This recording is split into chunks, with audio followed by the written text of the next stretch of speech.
I would like to review the land acknowledgement.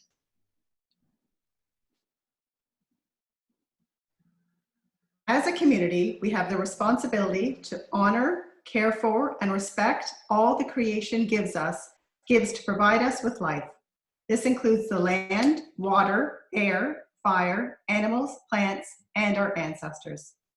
The Anishinaabe peoples have utilized this land for millennia, and we would like to acknowledge their direct descendants, the Mississaugas of the Credit First Nation, as the rightful caretakers and title holders of this land upon which we live, work, and conduct ourselves. We acknowledge our treaty relationship and responsibilities to both the land and these original peoples. We also recognize that this land is rich in pre-contact history and customs, which include the Anishinaabe and Haudenosaunee, and since European contact has and continues to become home for Indigenous and non-Indigenous peoples. And it is in the spirit and intent of the Dish with One Spoon Wampum Agreement, whereby we will collectively care for and respect the land, water, animals, and each other in the interests of peace and friendship, and for the benefit of not only ourselves, but of our future descendants.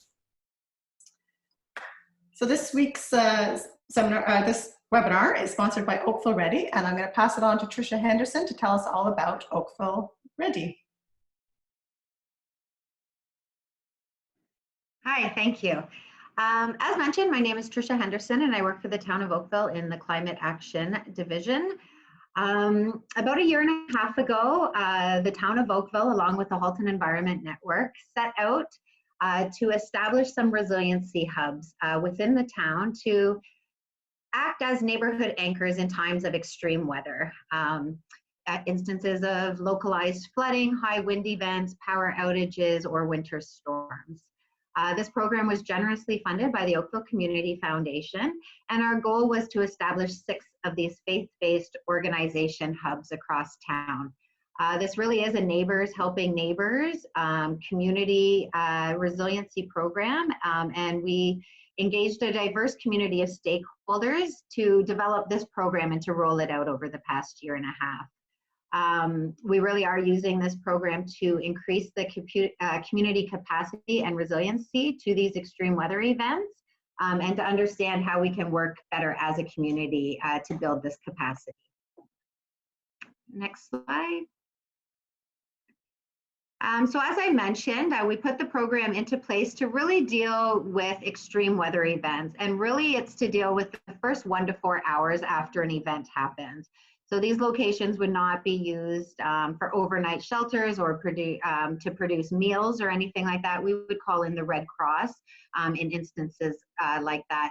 This really is just for the first couple hours after an extreme weather event. You can go to one of these locations, get a warm cup of coffee, have a direct line with the town of Oakville to see when the situation will be resolved, and to kind of touch base with your neighbors and your community to see how everybody's faring. We do find that it really decreases the stress and anxiety that some residents feel in those, kind of uncertain first few hours. So as I mentioned, our goal was to get 6 hubs on board, and we ended up getting 7 in our first go around for the pilot project. So you can see them here listed on the screen. It really has been some great relationships developing over the past year and a half. Many of these faith leaders and members of their congregation have been involved in other types of events, disasters, extreme weather events, and so we really are learning from them, and hopefully they're learning from us as well. Additionally, we do have support from Halton Region's Emergency Management Department, Faith in the Common Good, and CREW, which is a similar organization out of Toronto. So as I mentioned, this was put into place to kind of deal with our changing climate, and the extreme weather that we have been noticing is on the rise recently. But in light of COVID and physical distancing, we really are trying to use this Oakville Ready platform as a way to kind of build a virtual community and to keep people in touch and a little bit entertained while we're all at home and working from home and dealing with this situation. So this week is actually Emergency Preparedness Week. It started on May 3rd and runs till May 9th. So we did have a bunch of events planned with our resiliency hubs, but unfortunately we've had to cancel. So the town of Oakville has put an emergency preparedness challenge together. You simply download the Goose Chase app on your mobile device and enter in the game code that you see there at the bottom, the VJQ3QB. And there's a list of about 4 challenges that are released every single day. They're all very, very easy things that you can do right around your house. You can do it with members of your household or alone. They each probably take about 5 to 20 minutes. And for every 3 challenges that you do, you get a chance to win a 72-hour emergency preparedness kit.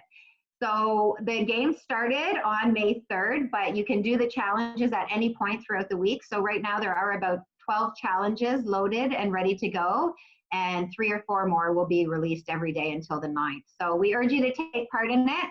And the 72-hour preparedness kit is about a $70 value. So maybe that'll encourage you a little bit more. So that's good for that.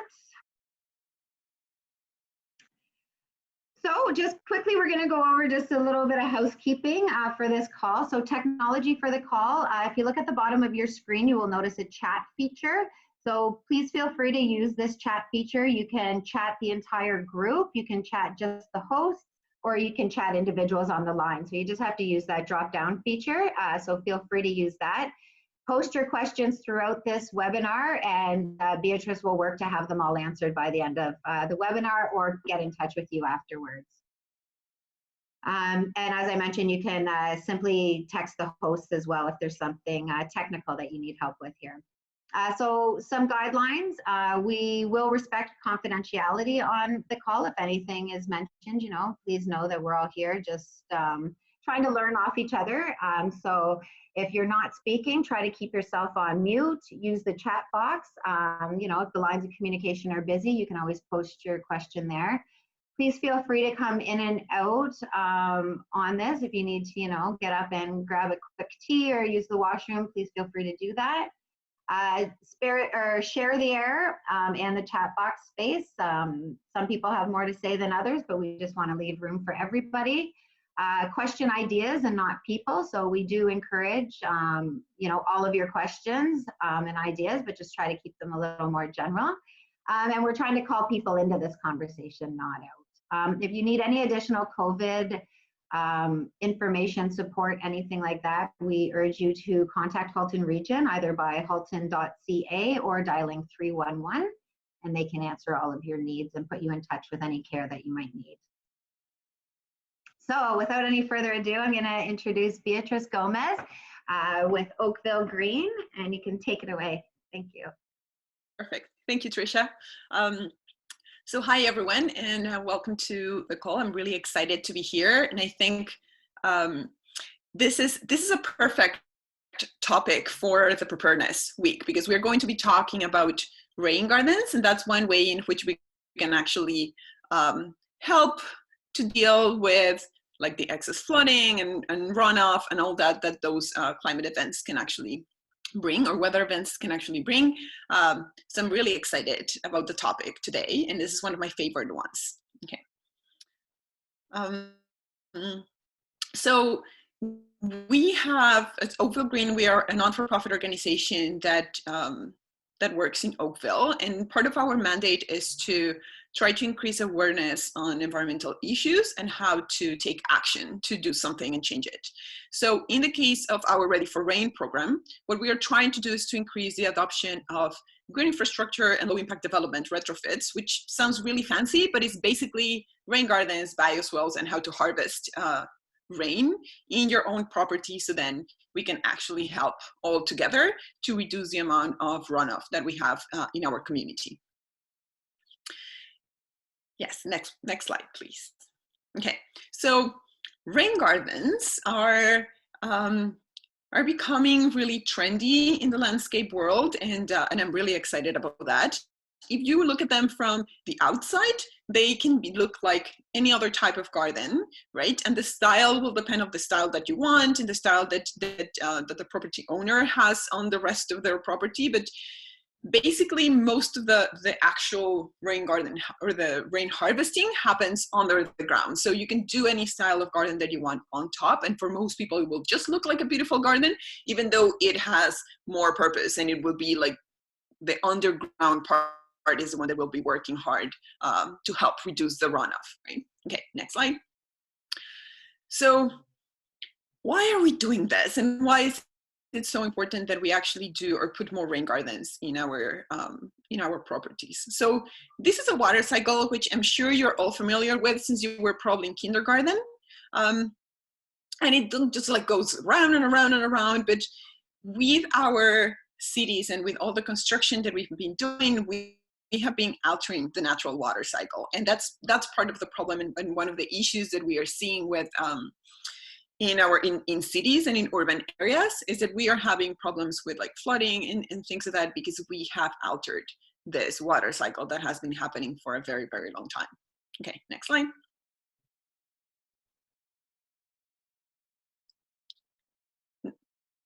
So due to habitat loss and due to a lot of the natural areas and wetlands disappearing and turning those into impervious surfaces like our streets and our buildings and houses, buildings, schools, shopping malls, parking lots and all that, we have decreased the amount of water that gets actually naturally soaked into the water. And that creates a lot of problems. So it's not only that our groundwater is not getting recharged, but at the same time, the flows and the changes in flow that we are seeing on our creeks are like they change and they fluctuate too much. Most of our like all the living species that are in those creeks are not used to those fluctuations because usually most of the water that fell on the ground was actually absorbed on site. And that's what we're trying to do with this rain gardens or capturing the water on site. So trying to reduce or kind of like recreate that water cycle that we were talking about. So it's more similar to the natural water cycle and less of the urban water cycle. Right? Now this next slide, this one shows actually what's happening. So here we can see the water cycle on a natural area versus a city or an area that is covered with impervious surfaces. So as you can see on one side of the slide, when it is covered with vegetation, a lot of the water gets infiltrated. Some of it gets like deep infiltration, other shallow infiltration. There's little runoff and there's a lot of evapotranspiration. So the natural groundwater gets replenished and everything works more smoothly. A lot of the water is actually used by plants and there's not a lot of runoff. While when we're talking about areas like our cities where the percentage of impervious surface is so high, then we have a lot of runoff. We have less infiltration, less deep infiltration and less shallow infiltration.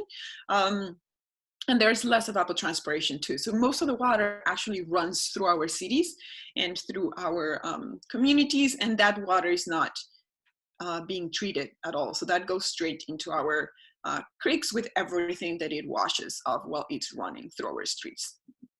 Okay, next one. So why should we care about the water and how the water is running off our streets and our watershed? So water that comes to our house is actually part of the same watershed that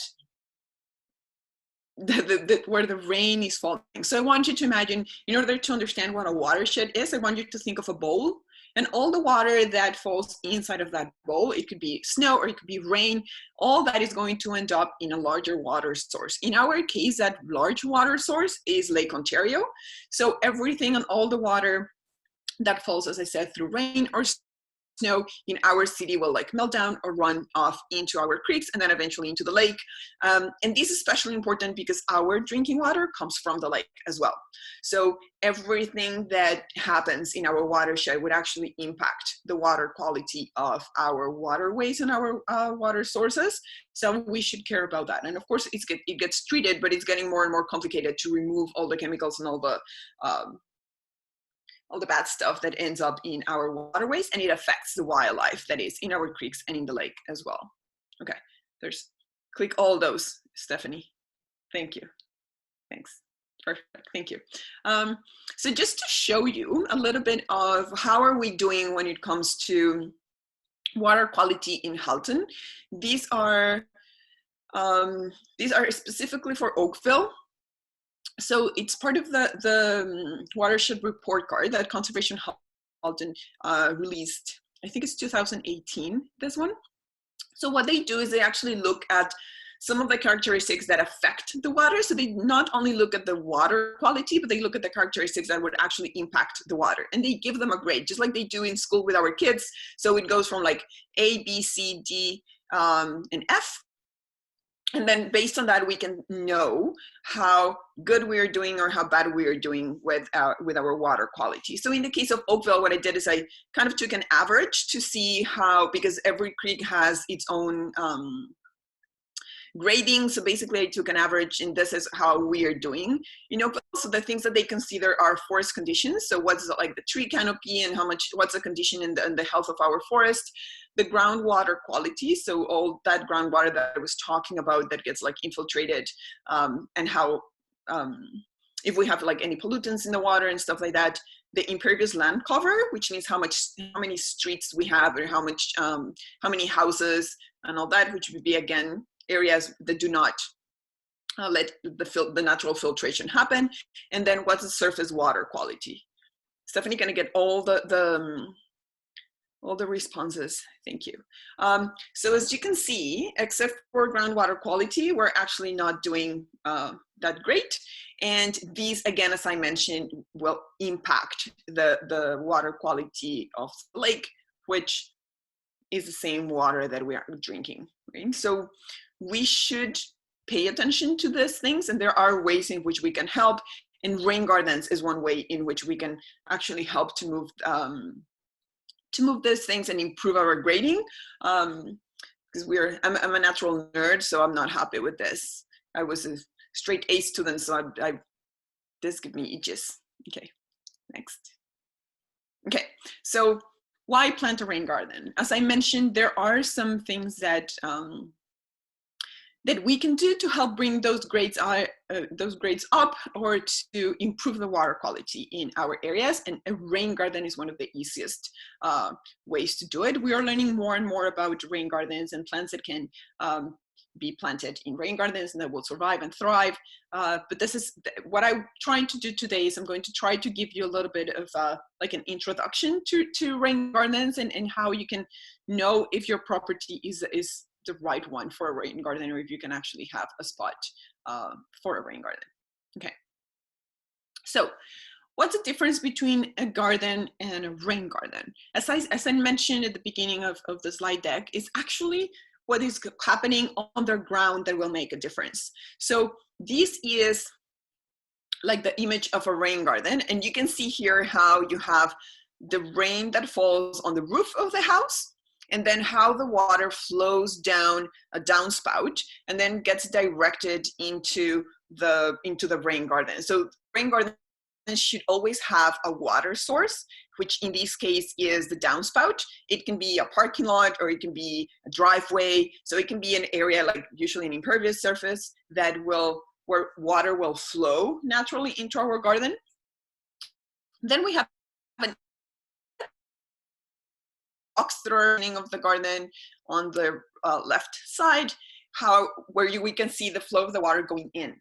Then we're going to have like a big bowl kind of thing. So when we are building a rain garden, it's important that we dig deeper than we do for a regular garden, and that soil is a soil that can actually infiltrate and capture more of the water that it would do if it was just like lawn or whatever, if it was the original soil as well, right? And then at the end, you're going to have a berm, like a berm that is all surrounded, and then you're going to have an outlet as well, just in case there's too much water, because you don't want to drown your plants in there too. And there are certain conditions on how fast your rain garden has to drain. So usually you should not have water stand in there for more than 48 hours, because you're not trying to do a pond. Like, a rain garden is not a pond. It's actually a garden and should not have standing water for more than 48 hours. If you do, it means that it's not designed properly. Okay, next one. Okay. So as I mentioned, just by doing this, these are some of the advantages that we are going to have with the rain garden. So first, we're going to reduce runoff, so the amount of water that is going to end up in our creeks, which again is going to reduce the fluctuation or the changes in the fluctuation that we have in our waterways. It will improve water quality, because all the water that goes down the drain, like the drain that is on the drains that are on our streets, do not get treated. They go straight into our creeks. So by putting plants that naturally filtrate the water, we will actually help to remove a lot of the pollutants that are there in the rainwater. We are going to recharge our groundwater system, and we're going to increase biodiversity, which is another really important thing that we can do with our gardens. Okay, next one. So benefits of rain gardens. Again, next one. Okay, so we are going to prevent flooding when we are seeing more and more events that are larger than they were recorded. And with climate change, we are seeing patterns that we didn't see before. So we know that there's going to be more flooding. And one of the ways to prevent that is to capture water where it falls. So the less water that leaves each property after big rainfall, the less prone our city is going to be for flooding. So it is going to be an advantage for everybody, because we're going to have more resilient communities. Most of the property in Oakville, and I think it's, if I remember correctly, and probably Tricia can correct me on that, but I think 65% of Oakville's property is actually private property. So there are just certain amount of impacts that the city can do, but we as homeowners, we can have a huge impact if we all do our part and we capture part of the water in our own property. So this is something that will benefit everybody in the community. Okay, next one, please. Now, as I said, we are going to remove pollutants from the water. So plants help to filter the water. This is one of my favorite science experiments. You can actually see what's the difference with the same amount of water being poured down, like soil, mulch, and then plants. Plants, one of their jobs is to actually remove part of those extra nutrients from the soil, and then the roots will actually help to hold that soil in place or in possession as well. Right? So this is one of the advantages of having a rain garden, where all those pollutants are going to get filtered before it gets into our waterways. Okay, next one. Now, what are some of those chemicals? There can be oil and other chemicals from like cars. We are talking about roads, we're talking about streets. A lot of people still pour things down the drain, believe it or not. So a lot of those oils and chemicals, again, that end up in our waterways will actually be reduced if they pass through a rain garden first. Okay, next one, I think is the same. So these are chemicals. This is actually a picture that I took from like in Oakville after a rainfall in one of our creeks. So all that came from, I don't know if it was from gardens, like probably extra fertilizer or something like that, but it ended up in our waterways. Okay, salt, the amount of salt that we use, not only on the streets and parking lots, but in our own homes as well. Salt is when all that snow melts, and after rainfalls, all that salt ends up in our waterways as well. So rain gardens can actually help to reduce the amount of salt that goes into our creeks too. Okay, next one.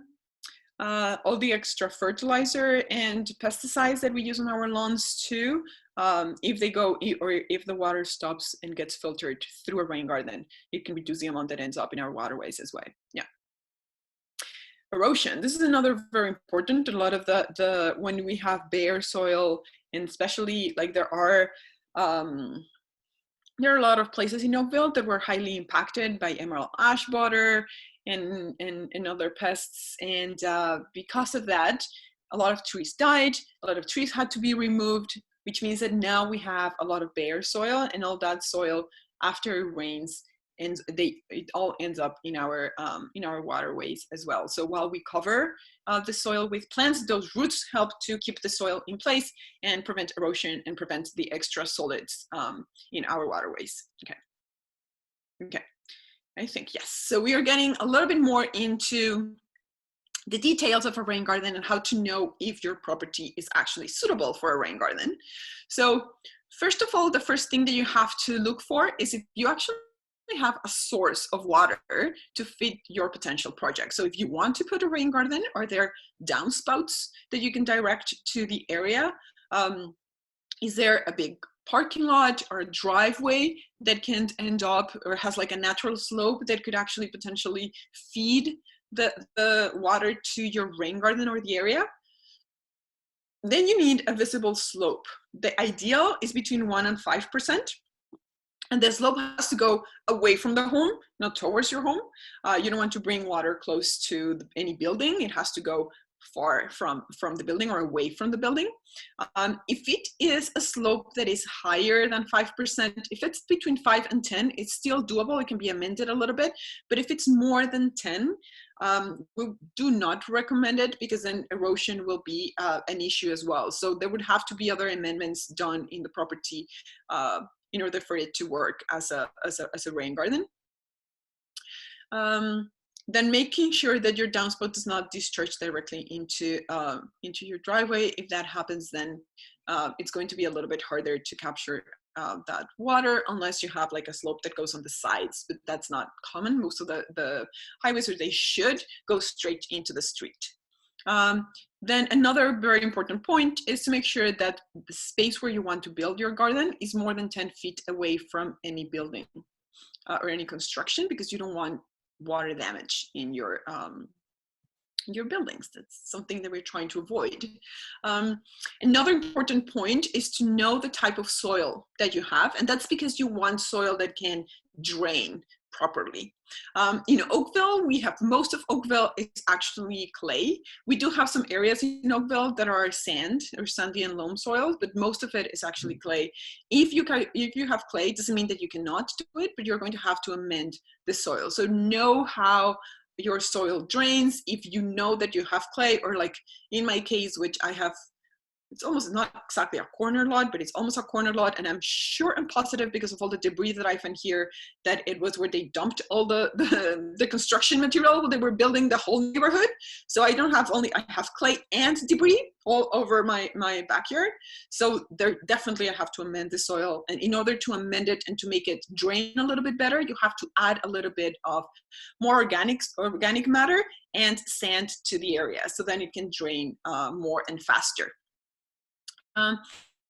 And before you dig, it's always good to know where are your underground utilities. So before you start a rain garden, make sure that you call Ontario One Call.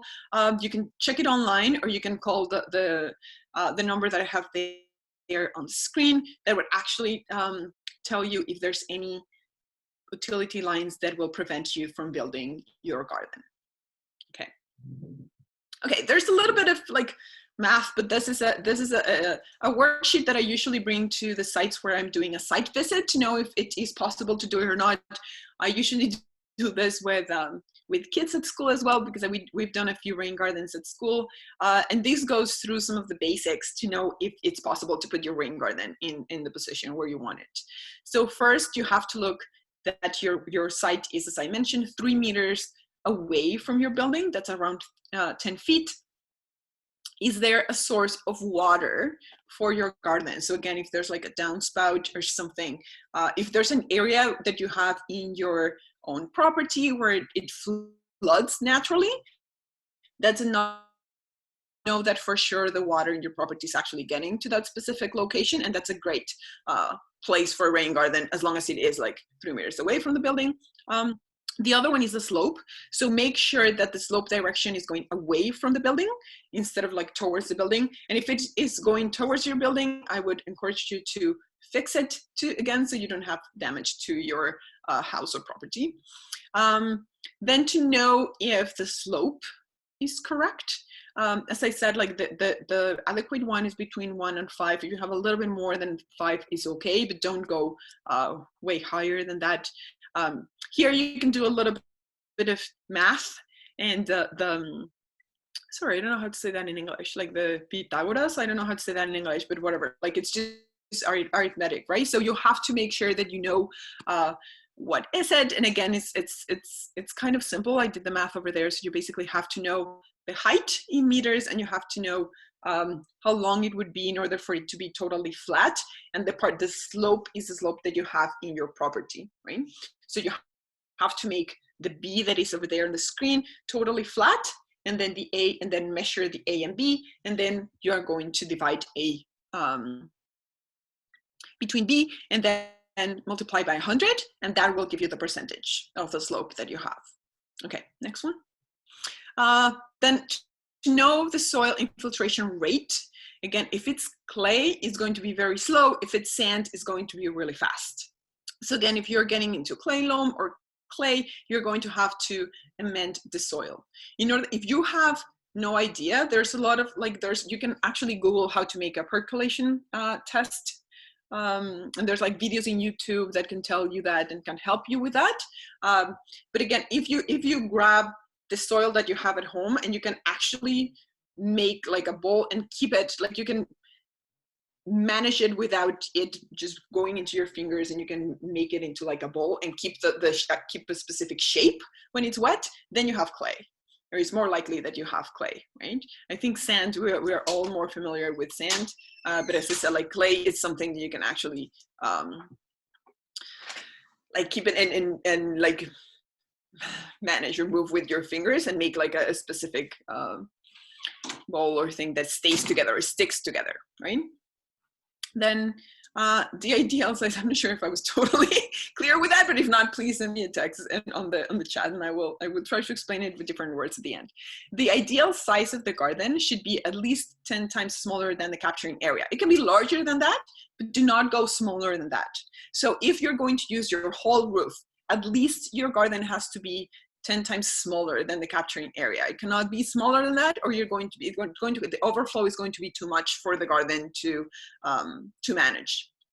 In order for you to know the total area of the area that is going to be capturing the water, you have to measure the drainage area is going to be how long it is and how deep it is, right? And then you're going to multiply those. If you're not sure how to do this or how big your roof or the roof area is, you can always use Google Maps, and you can do it over there. Google Maps will actually has a like an application, or it helps you to measure the amount of meters that or the area that you're talking about. So then based on that, you can just divide it by 10, and if your garden is that size or a little bit larger, that's fine, and you can do it. Right? Then know your light conditions, because that will dictate the type of plants that you can actually plant in your garden.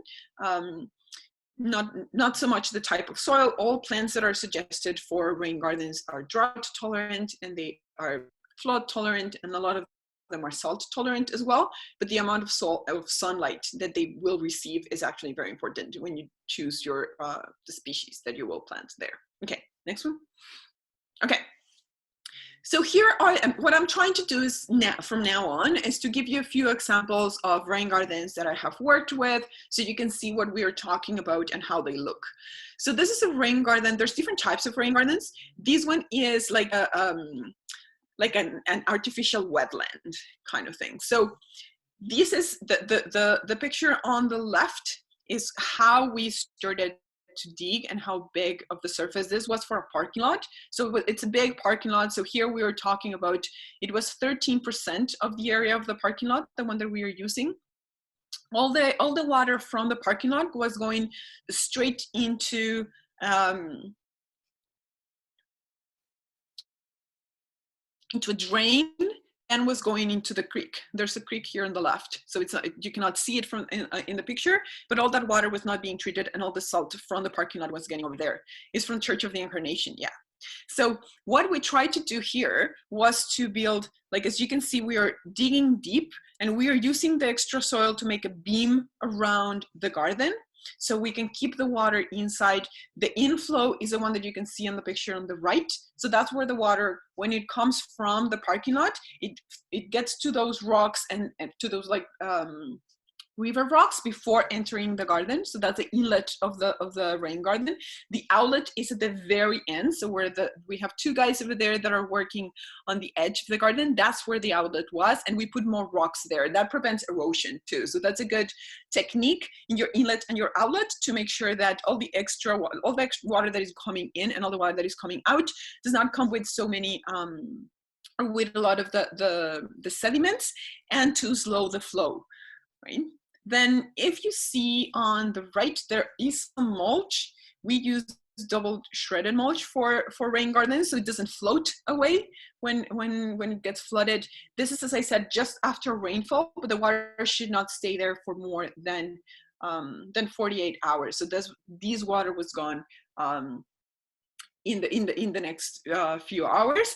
At the beginning, and this is one of the cases where at the beginning we realized that it was not flowing as expected, so we had to increase the size of the outlet so that more water could actually leave the garden after a big rainfall. Okay, next one. Okay, this is one of my favorite projects. So this is more like a bioswale or a French drain, right? So in the case of this rain garden, we worked in a very specific area. So it's an area that was like smaller, and it was not as it's not as big. It is the area that was between like somebody else's property and the driveway. Here, the problem that the owners were having is that the water that was coming from the roof was getting straight into their path and into their driveway, and it was causing a lot of ice, and it was dangerous for them, right? Because it was like all that water was freezing on their driveway. So what we wanted to do was to move that water away from the driveway and try to capture as much water as possible in the French drain over there. So basically, as you can see, we dug like a V shape in the middle. And if you look at the very back, if you follow the downspout down towards the ground, first it was just like getting, as I said, into the path. All the water was getting straight into the path and then into the driveway. What we did on the right, you can see how we went like under the path. So then the downspout was directed on there, and with like a specific, we had like a metal container over there that would actually direct the water into the garden. We used like geotextile to direct the water, so under the rocks. And that's always a good idea if you're going to put rocks or add rocks into your garden, to put like the or the fabric in there, so then you don't have weeds, but it has to be permeable as well. So you can ask, there are some landscape fabrics that will actually allow water to permeate, and that's what we did. So the water will actually go through the rocks or under the rocks, right? And it will permeate into the plants that are on the edges. I've been there a few times after huge rainfalls, and there's nothing going into the path or into the driveway anymore at all. And it's the rain garden is actually working properly, and we have not had any issues with extra water or extra flooding in that area, right? Okay, next one.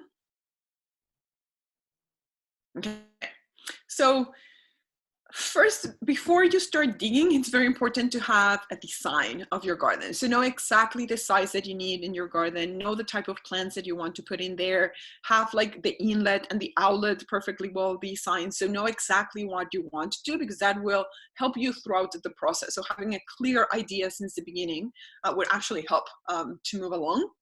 Then know the type of soil that you have. If you need to amend the soil, know what you're going to do with some of that extra soil that is going to come out when you start not only digging, but then the soil that you have to remove when you start doing the extra sand and organic material. In this case, as you can see on the picture on the top, we use a lot of that extra soil to beam the area of the garden. We did not plant in any of those beams. We only covered them with mulch, but then the garden has, it's like a big bowl, so it will keep the water inside, and those beams will actually help to keep that water inside until it gets filtered properly. So if you see like under the spruce, that's where the inlet was. If you see below, you can actually see the rocks of the inlet and how it came from the downspout of the house directly into the garden. This is a big property, and at the back they actually have rain gardens with rain barrels, which is another great way to reduce the amount of runoff from the property. And then at the front, we directed 2 downspouts into this garden. And then you can see the outlet. There's a guy in red that is bended. That's actually where the outlet is. So if the garden gets like too much water, that would be the way in which the water will leave the rain garden. Again, I've been there in like really big rainfalls with I have not seen any extra water leaving the garden. So this was a very nice and good design.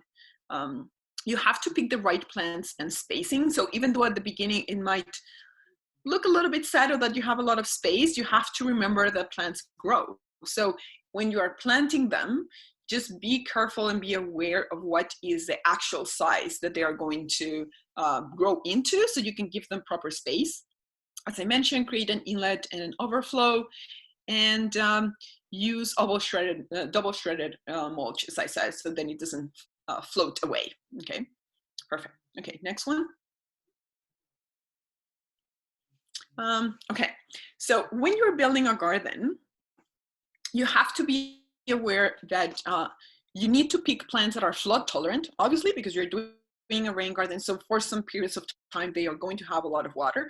But because you have soil that is very good at infiltrating and where the water is going to drain fast, they have to be drought tolerant as well, because there's going to be periods of time where they're not going to have a lot of water available, based or depending on where you're going to put your rain garden. In some cases, as I mentioned with the first rain garden that I showed, if you're going to be capturing water from a parking lot, you need those plants to be salt tolerant.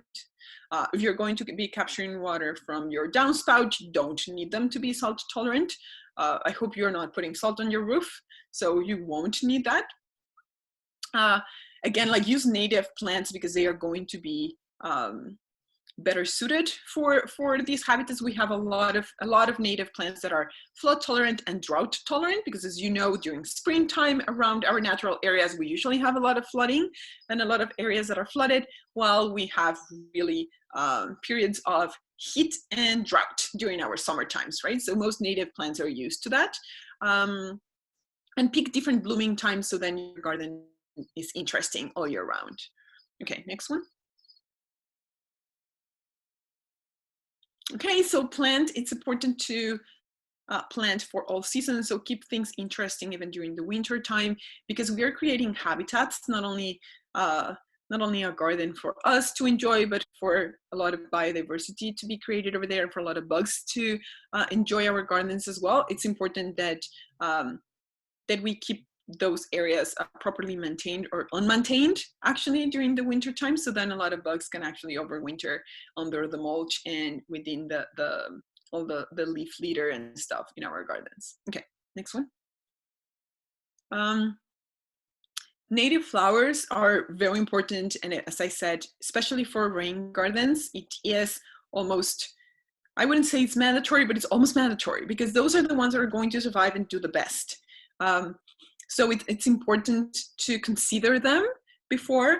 And then other advantages of having native flowers is that pollinators will be adapted to them. They need less care and less water than other plants that are not from here. And we have different blooming times too within our native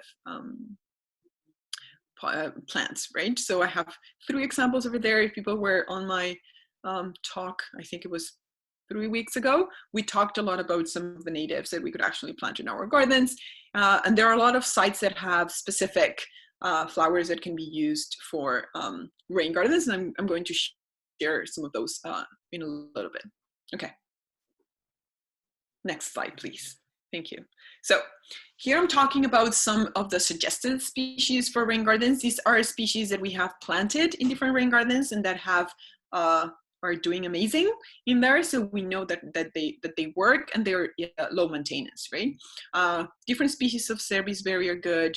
There's a hibiscus perennial that is a nice flower, big flower, that is actually suitable for rain gardens. Elderberry is a good one as well. Red osier dogwood, which is a nice plant that will give texture and color all year round, because it has like white flowers, but it has really bright red stems. So even when it has no leaves on it, it still looks nice.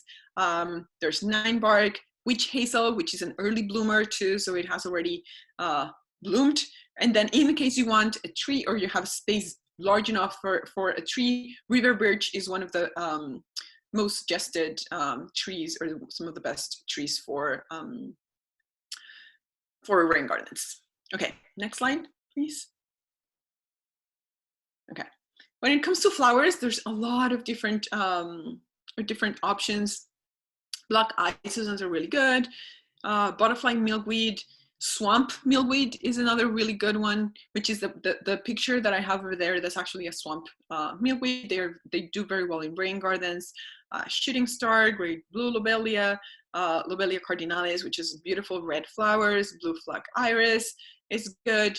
Red yarrow, the prairie smoke, that is like a Dr. Seuss kind of plant. So the flower looks kind of like the Lorax plant. So there are some really interesting plants that you can plant in your rain gardens. New England aster, for example, is a plant that will flower all the way into like September and the end of. So there are really interesting plants that we can do. Wild columbine is one that is favored by hummingbirds, is another good option. Okay, next one, please. Okay, grasses and sedges.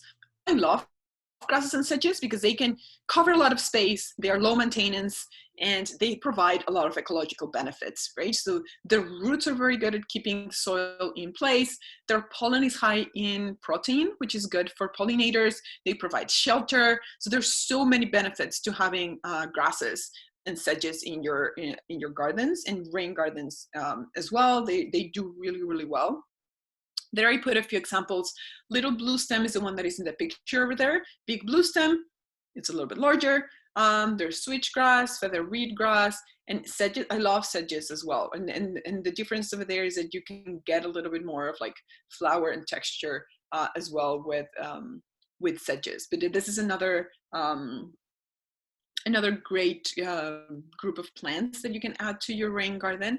And as I mentioned before on the other presentation that I did on natives, they suggest that between 30 to 50% of the plants that you put on a pollinator garden should be grasses or sedges to provide shelter for pollinators. So if that's something that interests you, or if you want to bring more pollinators into your garden, think of planting more grasses and sedges. Okay, next one. Okay, so just like with any other garden, you're going to have to take care of your garden while it is getting established. You're going to have to water your plants regularly until they are established. Then after the first year, they're good to go and you don't have to worry about them. They're going to be established. The root system is going to be strong, and then they can survive on their own. You're going to be having to do just the same kind of maintenance that you would do with any other garden. So basically, you're going to have to be weeding the garden, removing some of the plants that you don't want there, just pruning a little bit, adding mulch every year. So there's just like the similar things that you would be doing in any garden. Okay, next one. And next one, because I already talked about like the watering. Okay, and I want to like leave space for questions. Okay, so water is a priceless resource, right? And it's shared by all of us. So it's really important to take care of it. And I think when we plant a rain garden or like a bioswale or a French drain, we are actually covering so much, because we are not only reducing runoff and taking care of our waterways and reducing the amount of pollutants that get there, managing fluctuation of flow, but at the same time, we are creating habitat. So we can actually tick a lot of boxes with the rain garden, and we can be contributed hugely to the ecosystems that are around us. Okay, so we have 10 minutes for questions. So I saw that there was a lot of action in the chat box. So I want to make sure that I have time to answer those. Yes, thank you, Beatrice. That was brilliant. I learned a lot. Yes, so getting to the questions, our first one is, can you incorporate elements of rain gardens within existing gardens, or do they need to be self-contained in their own space?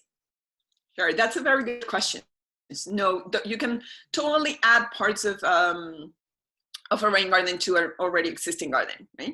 When I'm going to give one example here, like in my house, when I moved here, there was no rain garden, obviously, and there was only like beds on the edges. None of the plants that were here were native. And what I did is I have a big rain barrel, and all the overflow from my rain barrel goes into a rain garden that I did before. So it's kind of an extension of the existing garden that I had. So it's a rain garden, and the overflow of my rain garden goes into the beds that were there before. So yeah, you can always adapt and adjust and just dig a little bit deeper in some areas, but there's no need for you to like start from scratch or move away from existing gardens. You can totally add to existing gardens. Okay, our second question is, what's involved in moving a downspout? So the example was from the front to backyard, but I would even ask within, you showed the example of that front yard. So I hate to admit this, but mine's still connected to the underground, where they're trying to have all these automatic connections to the underground system disconnected, and I will get on that, but how laborious is that to do? So we could address the first one of moving from like a front yard to a backyard, but also even just to get it so it's not connected anymore. Yeah, so by doing that, it would be a little bit like it will depend on many things, right? Because you're working with water, and it will depend on how the roof is. Like it would have to be more like on like case by case specific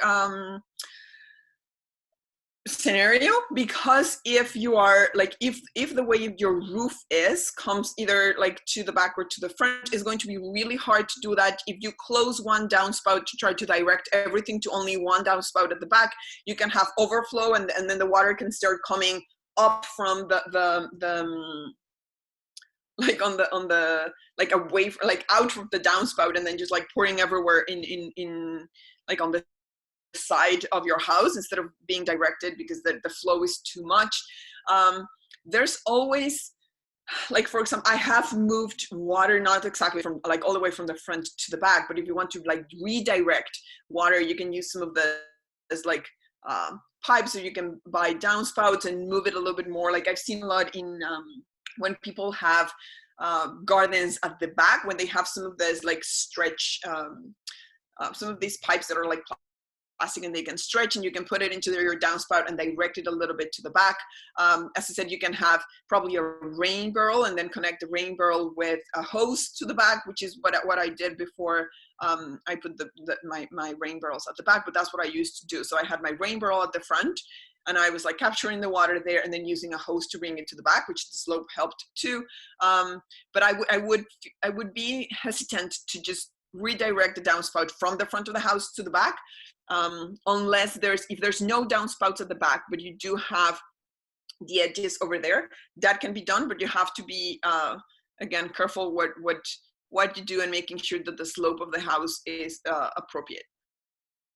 Okay, thank you. So we have another question. Do stone patios create a greater risk of flooding? Would a deck be better, where you, obviously with a deck, you can think of the slats in between the woods. Is that better to mitigate floods? Yeah, so so it depends. So the problem here with stone patios, or with most of them, is that the way they compact the soil underneath. So when you're putting a deck, usually it's not as compacted underneath, but when you're putting a patio, a stone patio, they compact the soil so much that then it becomes almost like an impervious surface. So even though it has spaces in between, right, the water does not filtrate. There are different options that you can do there. You can there are alternatives that look very similar to like our regular stone patios, but they're more impervious surfaces. right? That can be, there are cases you can actually put your stones over there with an area to capture part of the water after, as long as it's going like again away from your foundation and away from your home. And you can put probably like garden beds on the edge to capture the water that is coming from your patio. So I guess it will depend on the material. If you have a deck, if the deck will actually allow the water to infiltrate underneath, then it would be better. But again, there are alternatives that are not specifically a regular or a traditional patio stone, where they actually compact the soil that much. So there are alternatives which are similar to the to pavements that you can actually put that are not impervious but actually permeate. I don't know. Does that answer? Would a 10 by 12 foot shed be a big enough roof for a capture site? Oh yes, yeah. So there is like, I think I would be more concerned of something being too big for a garden than too small for the garden. So yes, no, it will be perfect, yes. Good. And what do you use to cross a walkway that is between the house and the lawn where the garden will be? Okay, so there are, like, if you go to like any of the hardware stores, they actually have materials that you can use and you can buy to do that. So you can connect your downspout to these, I forgot the name, I'm sorry guys. Since I'm home, I'm speaking only Spanish at home and my English is like out the window. So I don't remember how to call those, but they are actually, they're specific for that. So you will have, there are some cases in which you have to like break if you have like big stones or whatever, to make the water go like under the path and into the other side. But there are different alternatives. You can actually use pipes as well to do that. So it will depend on the situation of each house, but there are different alternatives. There are some where you can actually see through, and some that have filters in case that the area where you are capturing the water is like rich in sediment, so they can actually get filtered before getting into the garden. I would just be hesitant to put something totally under, like something that is totally covered or permanently covered under a pathway, because if you do that, then you cannot maintain it properly, and if for any reason it gets cluttered, then you cannot clean it, right? But there are some that have traps for the leaves and stuff like that you can just open them and clean them. But there are alternatives, and you can just find them in hardware stores. Okay. So how does the system work in the winter? Do the harvesting systems work in winter with more freeze thaw and more rain coming? So if it's all covered in ice and you get more rain, is this going to create a problem? Yes, sure. So that has been one of the issues that comes along pretty often when it comes to rain gardens, and for a long time it was believed that rain gardens did not work in cold climates because of that, but they still work, and they still get water still getting filtrated and infiltrated. Usually there are like cracks in the ice and the water can get underneath. Like, it will not be worse that it would be with any other garden, because as I said, the water is not staying on there or puddling for more than 48 hours, or should not be staying there. So it's not like you're going to have a pond during the winter and then when it rains the water is going to be on top, right? That should not be happening. If that's happening, it means that your gardening is not draining properly. So usually what you will see from the like, if you just look at the garden, it will look like a normal garden. There might be a little bit of puddling in some edges at some point, but it should not be a huge issue. So no, yes, it definitely works during the winter. Okay, thank you. And I think just one last question. So you mentioned about the watering and taking care of the plants, but do you need to flood the area to really, or just a normal watering will do for those plants that are in that rain garden? No, that's a very good question. So no, it's just like you would water any other garden while it is getting established. So yes, no, you do not have to flood your garden every time that you water it. No. Okay. Well, thank you very much. This has been very informative. I think everybody's enjoyed this immensely, and we're so glad to have you on and share your knowledge with us. Thank you. And then again, like if there was anything, if anybody needs at OakvilleGreen, and I would be happy to reply if I didn't reply on the during the call, or if my English was a little bit complicated to understand. Sorry. Wow, that's perfect. Right, I think Trisha Henderson, you're telling us what's next.